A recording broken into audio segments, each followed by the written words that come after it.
Welcome back to Ms. World Traveler.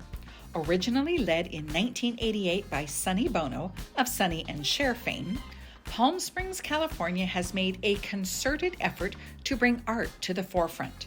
More than 100 commissioned pieces dot the downtown, from bronze statues to bright and fun to the nostalgic. There are numerous art galleries in the downtown, but for something that just screams Palm Springs, the Shag Store is your go-to. Perhaps it's the fun colors, or perhaps it's the vintage illustration style figures. Whichever it is, you can be sure that the art of Shag will make you grin from ear to ear. The president of the Shag Store, Monet Oristic, tells us a little about the gallery. So Shag actually comes from the last two letters of Josh and the first two letters of Agle, which is Josh Agle, his name. Yeah. He's been exhibiting all over the world for about 30 years now, and this store is actually the very first that's dedicated strictly to his work. We've been here for just over 12 years now, working on our 13th year, which is crazy. Everything is all very vintage inspired. He gets a lot of his inspiration from like old Jim Flora album covers, and so he's really inspired by that artistry. His grandfather was also an illustrator and did a lot of advertisements in the 50s and 60s, so that was a big inspiration for him as well. Mm-hmm. So when Josh was first, or Shag was first approached for the gallery idea, he was like, galleries are very intimidating for some people. It can be very stuffy when you come into a gallery space. He wanted something that was more of a retail experience. So not only is there fabulous artwork to look at, but he wanted homewares and wearable art and functional art as well for people's homes. Mm-hmm. Great idea. Yeah. Right? Yeah, totally. It's worked so far.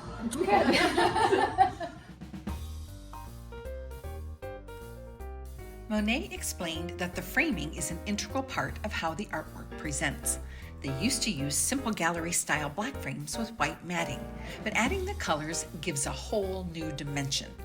To illustrate the possibilities, they will put the same print in different color schemes side by side, and without looking closely, you'd never know it was the same.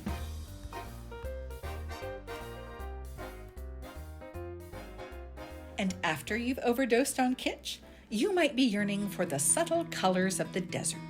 For nearly 20 years, Silica Studios has been a community-focused creative environment where both novice and established artists can perfect their skills in the ceramic arts.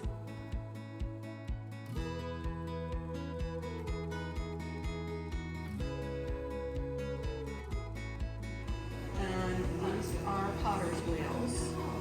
And we have everything from beginners to really expert throwers. No two pots are alike, no two makers are alike. Jean was definitely right about that. We began our tour of the studio near the pottery wheels, where some artists were throwing stoneware, which is dark brown when wet, and some were working on porcelain, which is a dull white and becomes quite delicate when fired. As she explained what each was doing and their different approaches, I was thinking, they make it look so easy. Now, I've tried it before, and my long nails dug out the center and, much to my dismay, imploded every piece from the inside, so I could appreciate the level of talent and skill playing out in front of me. Of course, not every piece is formed on the wheel. The hand-building process is just as fascinating, with techniques ranging from large slabs of clay draped over molds to small hand-cut pieces applied one at a time, like this intricate sunflower that would eventually become a custom candle holder. After chatting a few moments with the artists, we wandered over to the press, which reminded me of a giant pasta roller, and Jean explained its function. Basically, you put in a pie of clay, maybe that thick, and it comes out thin in slabs after you roll it through, so then you can work it. So it's a little bit like a dough roller. It just makes it thinner. Each time you go through it, just gets a little bit flatter. It's adjustable. You can adjust the thickness of how you want your stuff. Great. It's a super rolling pin. No more hard work like this. We do a rolling pin. We do You have plenty of rolling wow. Everything has a purpose here. It looks like a junkyard, but it isn't. It's actually very, very, Very clean functional. for a working studio. After the piece is completed and the clay has dried, it will be kiln fired twice. The first time to go from clay to ceramic, and the second time for the glazes to give the piece its final appearance. To me, this is where things get tricky, as what the glazes look like before they are fired and how they appear afterwards can be as divergent as day and night. Take a look at the copper red and the apricot. Both start out as gray, but then come out of the kiln with rich, shiny color. I can see how one must use their imagination to do this kind of work. Once we made our way to the gallery, we got to see that imagination on full display. So we're in the gallery now of Silica Studios, but it's very much of a community studio, isn't it? Yes. It consists of about 20, depending on the season, sometimes 30 artists who belong every month. We come here 6 days a week and we make things. We turn dirt into art. No two makers are alike, no two pots are alike. You'll see everything in this gallery from very small, delicate little work to very big, hand-thrown pieces and everything in between. This piece here, pots are meant to be held. Okay. You saw David Farnsworth in the back working. He starts in slabs and he hand builds these pieces, and he has his own special glazes and he sprays them on with a compressor. Well, that's a very cool way to do it because you can see it takes more in some places and not in others, so you get a very interesting textural finish. Yes, that's just what he's striving for.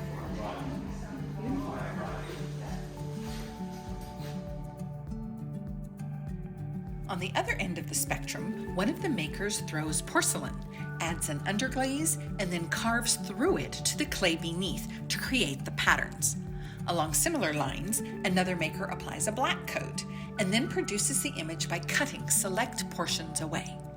Either way, the result is striking. So how do you find your people, or do they find you that want to come here? That's a really good question. This is the only community ceramics studio in the Palm Springs area. There are some one over down in Fort Indio more, but people find their way here. There's a waiting list to get in. We try and keep it so there's always space for hand builders. There's always space for throwers on the wheel. So it's a select group, and we all have to get along. This is truly a community. We also learn a lot from each other. I would guess if everyone has such different styles, Yes. you're going to see something. Oh, how do you do that? How'd you do that? I mean, I probably get asked 3 times a day, well, how'd you do that? And you take the time and show people, and then they show you, and that's how you learn. In a community. That's right. It takes a village to make a pot. So that's good. We should change the name to the Silica Village. You've been doing this for a while, and you have some really beautiful pieces to show us as well. And what I had in mind for this is the notion of family. I see 3 people here Oh, okay. as one. And the 2 different colors that you see, I achieved by applying a dark brown slip to this section, but not to this section, and then sprayed the whole thing with this colored glaze. So I got basically 2 different colors out of one color. And was that a surprise to you, or did you know that was? I was trying for it, and I actually did it. It turned out. It was what I wanted. Yeah, it doesn't always turn out. That's true.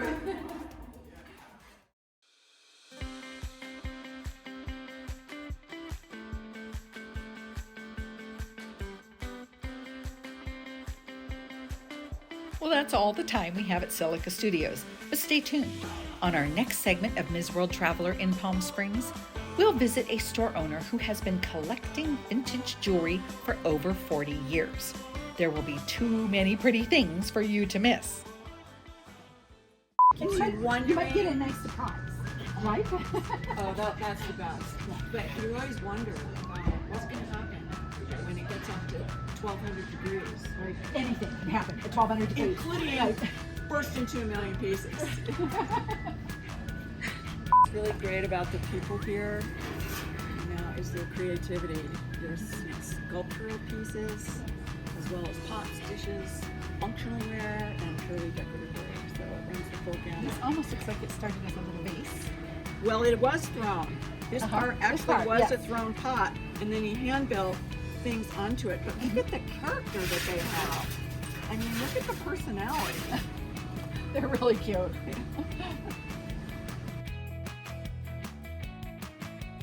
This is one of our oldest gals here. Okay.